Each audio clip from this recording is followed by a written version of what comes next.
those of you who don't remember, November 4 is voting day. So make sure that you take a look at your propositions, take a look at everything that you're going to be voting on, do your homework, make sure the yes actually means that you are for the proposition and no means that you are against the proposition, because some of the wording sometimes is confusing. A lot of times the legalese and the way they word the question, if you think you're for something, you got to vote no. If you think you're against something, you got to vote yes, because they put the double and triple and quadruple negatives. And our suggestion is get a copy of what is going to be voted on before you start standing in line, and make sure you understand that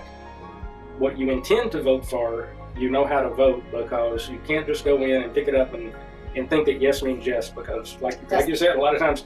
yes doesn't mean you agree, and no does not mean you disagree. I mean, right now, and I know everybody's got a bunch of stuff going on, but it is important to vote, so please make sure that you have that time allocated to go vote on November 4.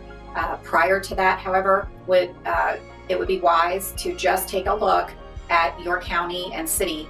see what you're actually voting on, and read up on it to make sure you know when you go into that voting booth that you understand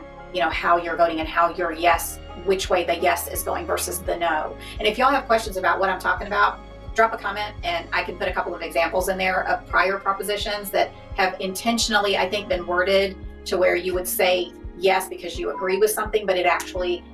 you're against it by saying yes, and vice versa. So they try to keep it tricky there, I think, on purpose sometimes, to get what they need, whether it's the yes or the no, so that they can move forward with their agenda, but it may not be beneficial to the actual community that's going to now be impacted. So anyway, our big tax as far as property taxes is concerned is our school tax, and I think the school tax is more than 50% of all the taxes combined goes to schools.